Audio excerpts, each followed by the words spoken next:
中国有2大部门是有窃听能力的，一个是国安系统，再有一个就是公安系统。陈旭峰不是跟我关系很好吗？一看要被追杀，就许诺给我1半的股份，求我保护他。来吧，来北京谁也动不了你。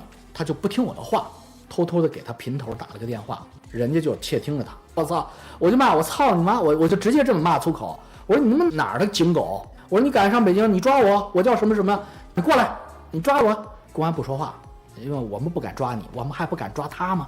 就是一旦窃听线搭上以后，完全不一样，它有个回音，空回音，就只要知道你手机号，没有秘密，什么手机通话、微信、短信，你删了没有用。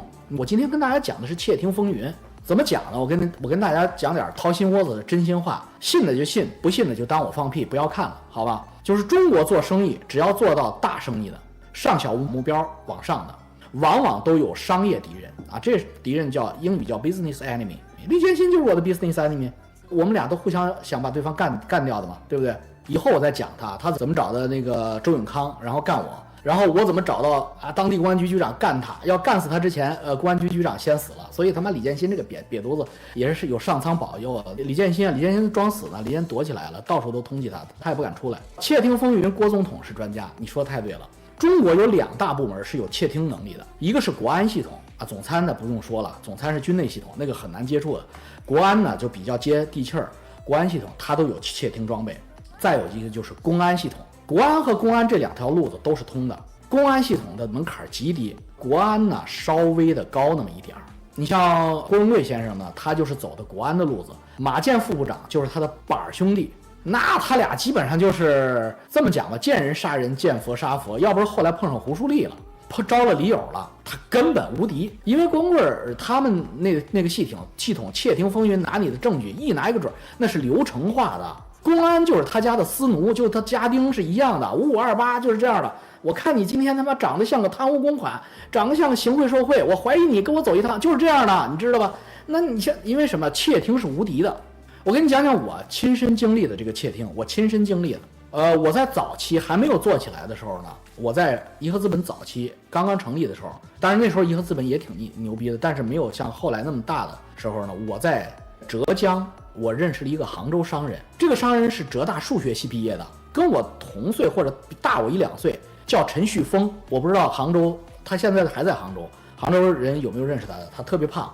因为他炒股认识我，他是炒股大户，他研究出来了一种元理论，就是2次元的元。元理论是陈旭峰提出来的。你想浙大数学系90年代的大学生，那也是真材实料的人。他呢早早的就看到了浙江地区的这个制衣行业，就是缝小孩衣服的，做小孩服装鞋帽的，做箱包包的，迟早有一天会做起来啊。90年代初还没有做起来，他已经看到了要做起来，所以呢，他就圈了海宁皮革城。海宁皮革城是他的，海宁皮革城大家知道后来做的有多大，地全部都弄起来，然后呢，开发出来那个连片的那种，就有点像义乌小商品市场一样，那个是商业物业非常好，而且现金流非常好，他用准金融的类似的方法去运作，赚了很多钱。但是呢，他就得罪了一个人，他得罪了谁呢？他得罪了李如成。大家知道李如成是谁吧？李如成是雅戈尔的老板，你知道吧？那个杭州的也是大老板。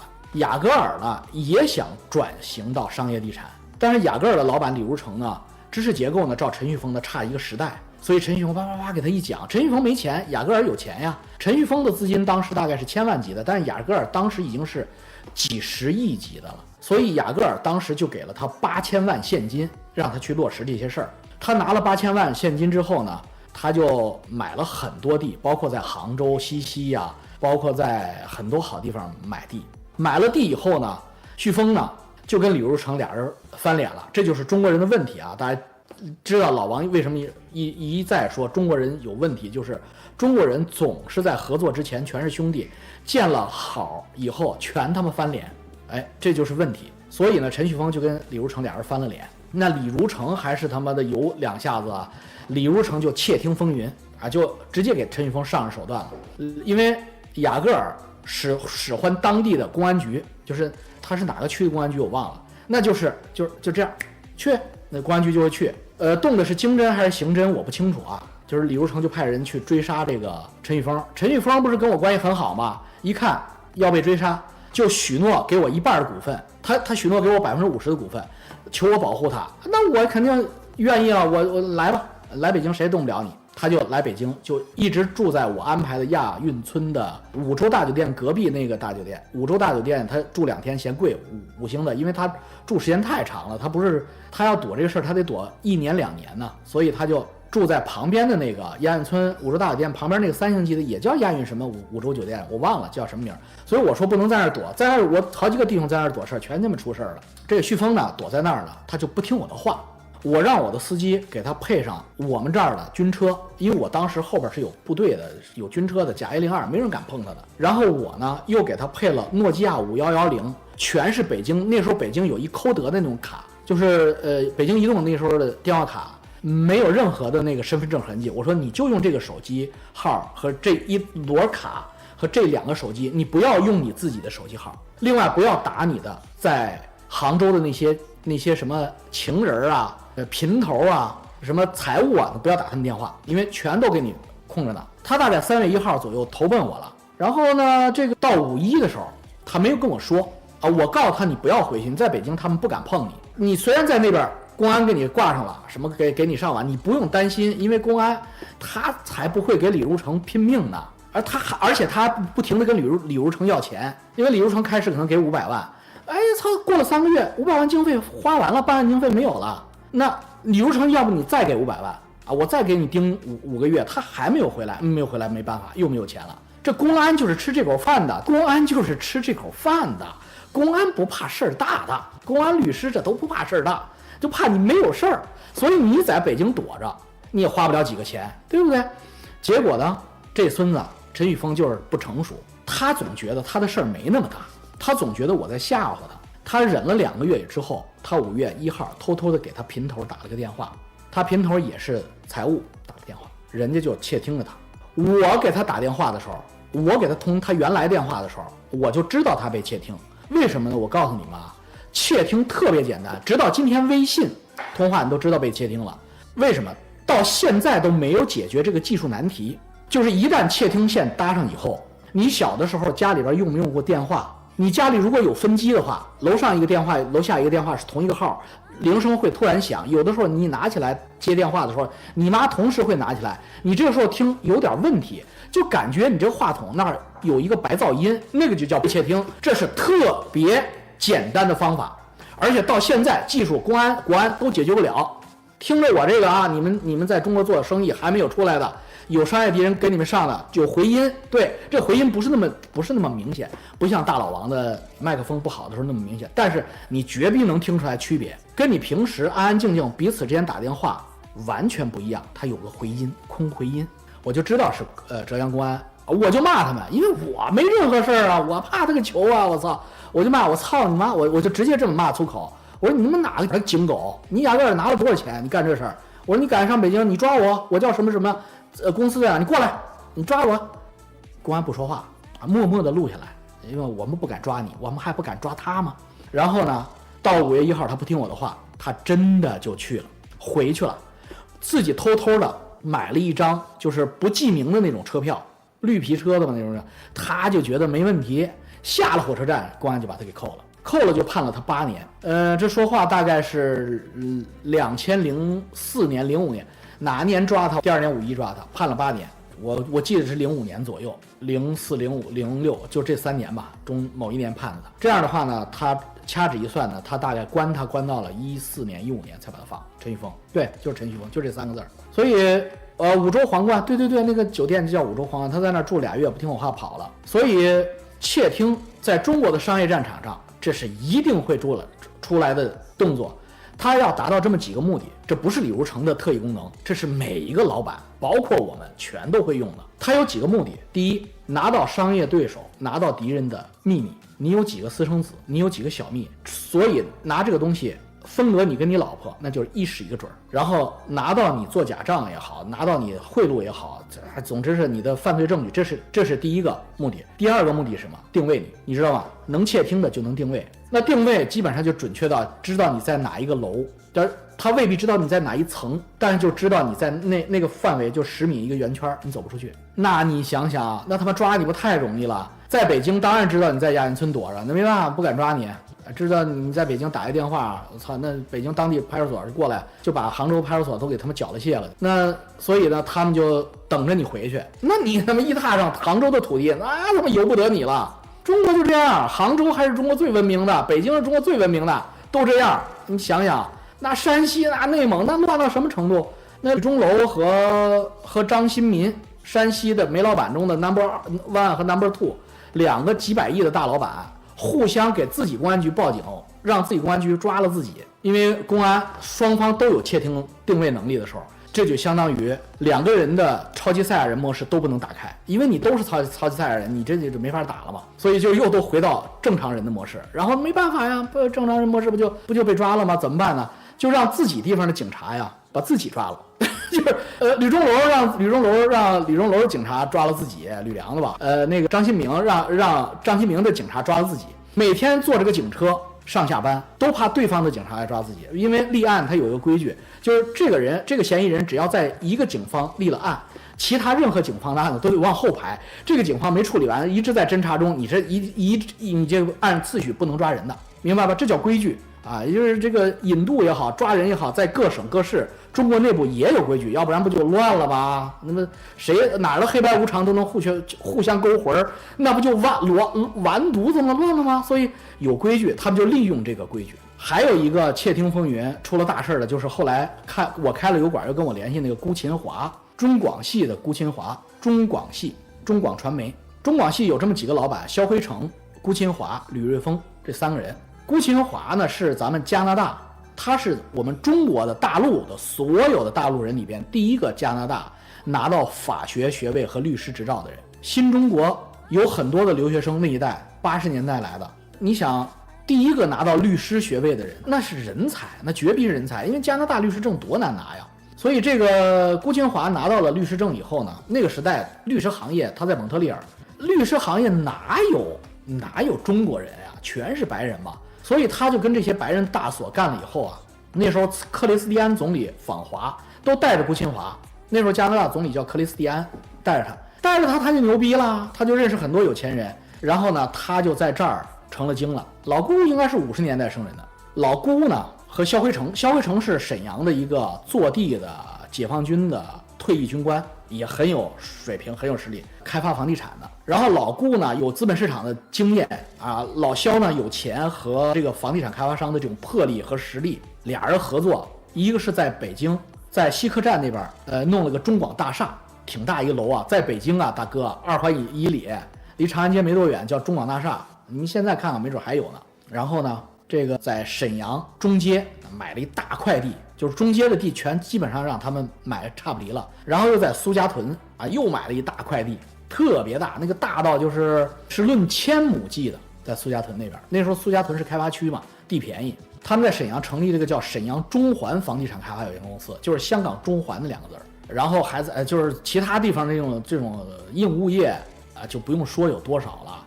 在金融街公寓买30两厅的公寓，一买就是10套，就这个实力。然后出了事儿，俩人互相斗争嘛，就打。这辜勤华呢就找这个曾庆红的弟弟曾庆怀，见面礼就是金融街公寓30两厅拿走，这是我认识你的见面礼，都不好使，因为曾家来说，我操，这算个拿性。那个年代啊，都是好几十年以前，所以没有好几十年，20年以前。那肖辉成呢就厉害，人家是房地产开发商，沈阳本地人，人家就给他窃听风云了以后，就给他直接上技术手段，直接给他关起来了，抓到沈阳去了。你想想多狠啊！那是加拿大国籍的加拿大律师，被沈阳以什么贪污公款类似的一个罪名直接给抓起来了。加拿大大使馆就直接去救人去了，就必须得放了以后呢，这边沈阳这边还要抓他，因为你加拿大大使馆，你也不能说我无罪就把人弄走啊，你也得尊重中国法律。只不过中国法律，你加拿大大使来了以后，第一不敢打你了，第二不敢让你捡肥皂了，第三呢就不敢这个就是必须给你判多少年，不敢了，就必须得找十足的证据。这样的话，顾清华就有时间了。顾清华呢就通过朋友呢就在北京就结识了我，然后就投入颐和资本门下。顾清华曾经有一段时间是颐和资本的高级合伙人，在翟山鹰之后，那时候翟山鹰已经走了，顾清华呢就把他手下的资产全部等于是无偿的献给颐和资本，当然不是献给我了，那是献给后边的大哥了，换取大哥对他的保护。2007差不多这个时间，那后边的大哥，我曾经在我以前的节目说过，那是谁家人？真的是假 A02 的汽车，假 A02，解放军战士给他开车。苏家屯公安局的那些沈阳的那些经侦，2辆警车就在咱们北京那个楼叫北京长安兴荣中心，就在长安兴荣中心附近停着，不是耿园，就不敢动它。为什么？就是我跟你们讲的，这就叫实力的差距。别瞎讲啊，那个大公可能是看节目的，瞎鸡巴讲个毛啊，跟老耿一点关系没有啊，我跟老耿没有关系啊，是陈雷那边的亲属和那个厉丁丁啊，和那个找的厉丁丁，找的那个厉乾明，就是邓小平家的厉乾明的儿子保护的他。结果呢，顾清华就献了个大礼，就是收购新华人寿保险。新华人寿保险，大家看那个股东名册里面有25%的外资。那个苏黎世什么保险集团，那个25%的外资就是顾清华引进来的，顾清华是全权法律代表，所以你等于拿到25%的票了已经，那你就很可能的就能吃掉啊。新华人寿关国亮刚出事的时候嘛，所以我们这边的大哥就有充分的兴趣去保护顾清华，就这么一回。然后呢，顾清华一样的错误，就是跟那个陈旭峰犯的错误一样，在窃听风云过程中不听话，让他不要乱跑，他乱跑，他干什么去了？他去香港了，他从北京首都机场直飞香港。当时肖辉成要抓他，肖辉成后来也是我的朋友啊，好熟的不得了。那是后来，那当时我们跟肖辉成等于是对头啊。肖辉成要抓顾清华，我们要保顾清华。那后来都冰释前嫌了，但是当时就是我为什么一会儿我跟你讲，就是商场上面没有真仇。就是李勇和郭文贵弄到最后那种你杀我我杀你，很不成熟。过20年过15年就都放下了，因为毕竟不是杀人，明白吧？没有杀父之仇，所以这孙子可是天天被监听的，哗飞到香港。当时沈阳公安告诉老肖说：“肖总，老顾飞香港了。”肖辉成自己拍大腿，我赌一把，咱们拿出10万块钱经费来，不用你沈阳公安局再出钱，我出10万，5个人，咱们飞到深圳罗湖海关，咱们就飞到深圳蛇口，咱们就赌他坐船回来。后来我问老肖，我说你怎么赌他赌得那么准？你为什么不在别的口岸赌他？你为什么非得在这个蛇口招商局那个码头赌他呢？他说：“王总，你有所不知，第一，如果那天他从香港直飞到北京首都机场，我们还是不敢抓他，因为他只要在北京地界，我们这不敢动。”根本不敢动，但是我们就赌他为了省个飞机票钱，他会从深圳飞北京，因为香港飞北京的机票比深圳飞北京的机票贵1000块钱。我们非常了解顾清华，顾清华这个人是什么钱都省。你别看他那么有钱，但是这1000块钱他一定会省，他一定会坐喷射快艇走蛇口上船以后去深圳机场上飞机，我们就赌他在这儿上船。哥们儿赌对了，我操，真赌对了。顾清华办完事儿谈完事儿。高高兴就谈新华人寿，就跟那个苏黎世保险谈完，人家别人都从北京直接飞，他在那装逼，我不知道有什么真实的原因，可能省钱是一方面，肯定还有点什么小情人之类的，在深圳等着他，他就跟小情人俩人就坐着那个喷射船，就从香港中环码头上船去深圳了。上了深圳码头，沈阳公安就在那等着，咔咔上铐子，马上就给他带回来了。深圳直飞沈阳飞机给带回来，给他抓起来了。抓起来之后，这边保怎么保的？你想想，找到当年时任辽宁省公安厅、辽宁省政法委书记一把书记，姓唐。那个年代是不是真的？辽宁省政法委书记一把书记姓唐，唐峰他爸，他儿子跟我老熟了。唐书记铁案，必须给我把这个加拿大大律师怎么给你们黑打。给我查清楚，2个沈阳公安局的都干到大队长判刑，扒了警皮判刑，可怕吗？你们如果有公安系统的，你们知道队长、大队长、支队长这都是什么级别？能干到2个沈阳市经侦的大队长扒警皮判4年刑，你说这边厉害不厉害？吓死老肖了，老肖吓死了，老肖就最后就是全面放弃，全面投降了，我操，麻爪了，这事就翻过去了。顾清华，我操，老顾在北京，到现在在北京混呢，没事了，过去了。后来又过了大概10年，肖辉成和我有一个很熟的共同的朋友，这朋友也是常州人，我们早就认识了。我要知道他跟肖辉成是这种关系的话，我们当年就直接就坐下桌来谈了。干嘛刀刀枪枪拼拼杀杀的呢？结果老肖在北京，在那个王健林的那个万达索菲特吃饭，就算是正式认识了嘛。然后老肖说：“王总，早知道咱们这么熟，有共同的这么好的朋友。”哎呀，你听我给你讲当时的故事，我才听到了故事的另一个版本。因为之前我听到的版本，我们在顾清华这边听到的中广系的故事是萧辉成十恶不赦，是一个混蛋，然后 ABCD 啊，操，那简直是理由充分。然后我们再听萧辉成这边的版本，就是另一个版本。我个人觉得，以我的江湖经验，萧辉成说的实话多。为什么？因为同创电脑虚开增值税发票，同创电脑也是中广系的一个重要的资产。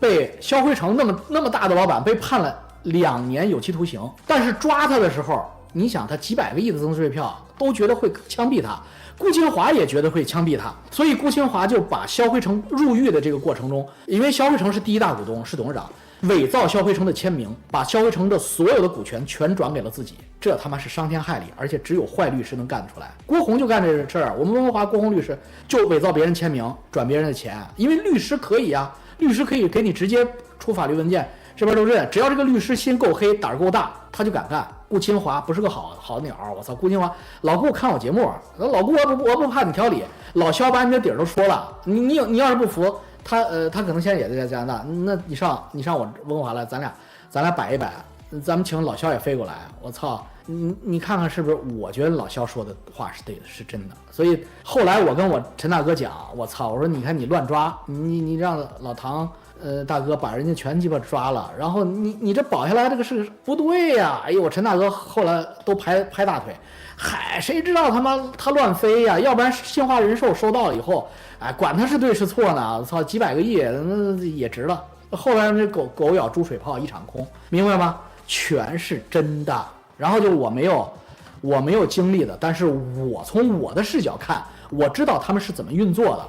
就是何鸿燊家族的最近这个争夺股权，把席米华给抓起来判了18年。席米华比他妈窦娥都冤。席米华就是那2个警察，就是2个沈阳的经侦，下场是一样的。席米华跟陈荣炼是4姨太的马仔，左膀右臂。4姨太在这个何家的地盘最少，4姨太最后一个嘛，因为他4个老婆。这个他妈的4姨太最后一个，然后又没有根儿，在赌业上又没有根儿，孩子又小，他争不掉产，所以他就找着席米华和是叫陈荣炼吧，2个。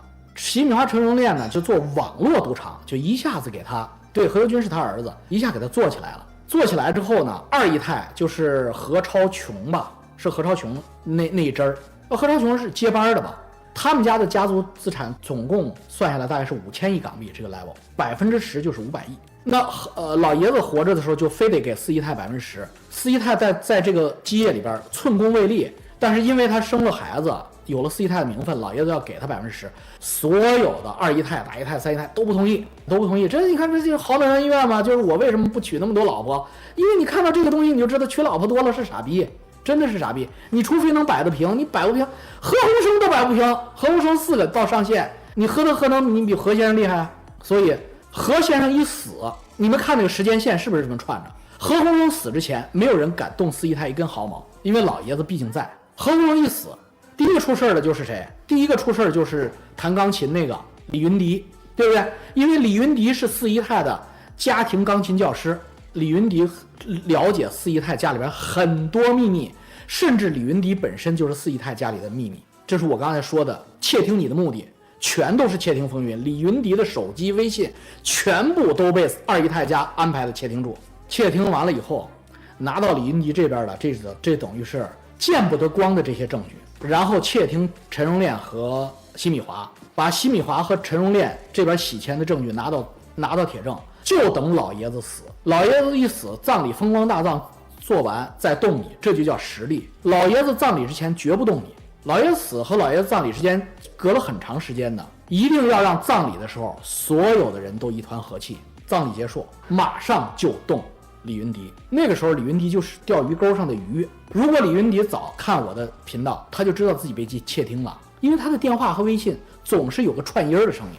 他也不至于那么傻逼，对吧？踩着六亲不认的步伐就乱飞回去，飞回去摁住了，首都机场给他摁住了。所以是首都机场还是深圳机场给他摁住了，一进关就给他摁了。奚米华和陈荣炼是四姨太这边的左膀右臂，全抓住洗钱罪，一个18年，一个14年。告诉你四姨太，告诉你口供已经拿到了，你就是共犯，你有2个选择 ：A 死扛，你进去至少12年 ；B 所有的股权交回来，退出何家的这个帝国。那四姨太就投降了呗，四姨太肯定投降了，剩下这点钱也够他吃香的喝辣的一辈子了。整个过程全程窃听，交出股权了，没什么好说的。所以这就是商业斗争的恩恩怨怨。你说他们真能要四姨太的命吗？不可能，四姨太还是不够狠。要我是四姨太，杀了我，枪给你，咔咔给你，拿着二姨太拿着抠，牛逼抠。你看他敢抠吗？人都是肉做的。毕竟是老何的4老婆，你是2老婆，你真的抠这个枪吗？你个神经病吗你？但是呢，你不敢，你不敢，那你就交股权吧。为什么？混江湖，你就要一股狠劲儿，没有狠劲儿，你没有霹雳手段，你那个菩萨心肠就完蛋了，就是这样。所以你像我这样的没有霹雳手段，只有菩萨心肠，我就远走加拿大了，不跟你们掺和了，打打杀杀太累了，孩子都长大了，那砸不着花花草草。砸到了小朋友也不好啊，明白？我说的都是肺腑之言，听起来像个废话，但其实都是真的。窃听风云啊，太可怕了。那你这县公安局局长都给你上，怎么上？我跟你们讲啊，特别简单，特别简单。每一个县都有杀人案和贩毒案，这是最多的。只要说这个毒品案，这里边涉及到一个未破获的线索，与这个嫌疑人手机号有关和微信有关，就可以给你立案。那腾讯就给你授权了，就直接把你微信全给你拷走了。你算个屁！你以为你在微信这边删了就没了？那服务器里全给你留着呢。那大数据中心花那么多钱干嘛的？不就留你们小辫子的吗？所以你想想，县公安局有多少啊？中国啊，也就是说，虽然各方都有自己的势力，但是我操，你这走不好夜路也被一个小鬼给弄死啊！因为你这呼唤观音菩萨的过程，摇人的过程，可能我操晚了，他那个手太快，哈一下，我操错马斩了，你这没摇，完了没摇完，明白了？所以我就是说，曾经我有一个时间，我说中国和美国特别像。中国人，中国企业家的敬业精神、贪婪那种玩命精神，跟美国企业家完全一样。但是最大的区别是什么？美国警察不掺和，美国 CIA、FBI 不掺和，不是特别大的事儿不掺和。你说那老王，你说绝对不掺和也不对。你看1月6号占领国会山不就掺和？操，你是不是杠精啊？你妈那个东西是普通老百姓玩的吗？那都是在争夺总统宝座。我说的是普通老百姓，他不掺和，那个就是。如来佛祖和玉皇大帝，咱们普通人是看不见的，这就是美国比中国进步的地方。中国是你妈什么？一个县公安局局长都是经，那你这个地方还能好好经商吗？你想，你好好经商，中国有几千个县委书记可以给你捣乱，哪一个都能让你做甜甜不了，做酸酸死你，哪一个都可以给你他妈窃听风云。你就是国务院什么副总理的儿子，这县委书记一样可以给你窃听风云。只不过他不敢他妈的明着黑你，但是他癞蛤蟆上脚面，他不咬人，他恶心你啊，你受不了啊，明白吧？这就是中国跟美国经商差的那么一点儿。如果中国能够改善，立个法，说你妈逼你们这帮孙子，公安局不许涉及经济案件，只要不是杀人放火贩毒，你们不许涉及，只有明显的那种诈骗也不能你们负责，公安局没权利负责，去中国证监会 SEC 负责，那中国就好多了。王立军窃听胡温是肯定真的，因为王立军他们有这个设备，重庆那东西从以色列买的，直接窃听。我怎么知道？我老婆的一个学生，我老婆在博士的嘛，她一个学生毕业就去王立军公安分局，王立军的重庆公安局做技术分局的工程师去了，那是女的。她就直接把她男朋友的微信记录全给她男朋友发去了，她男朋友可能是有点那个不太老实啊，直接发去了。她男朋友当时都呆了，就我老婆怎么知道这个？然后就是我老婆那学生就告诉我老婆，你看什么都知道。当时我老婆说，我操，王立军他们太狠了。那个重庆啊，只要知道你手机号，没有秘密，什么手机通话、微信、短信，然后定位，全部你删了没有用。你这边手机也是客户端删了没有用，用 Telegram 也会被窃听了，共产党窃听不了，那是 FBI 窃听你，两边都干同样的事儿，美国这边也听，所以最科学的就是在中国用苹果手机，在美国用华为手机，这个比较安全。海外微信也会被窃听，是的，但是呢，闲人老张说的对，就是你们没有被窃听的资格，就是人家窃听你干啥？你要知道，窃听也是要浪费资源的，也是要费电的、费时间的。就你们你们有多大的兴风作浪的能力，你们自己心里没个逼数吗？人家窃听你们是要费电的，明白吗？王立军说过，只要来重庆几个小时就定位你，那王立军太谦虚了，应该是你开手机3分钟之内，王立军就定位你。王立军要说几个小时就定位你，那你就太小看王立军买的以色列设备的这个科技识别度了，还他妈几小时？你以为王立军是用手工计算器计算你啊？几分钟，最多3分钟就给你定了，咔一开自动定你实时的，3分钟我都算是他妈开机时间了。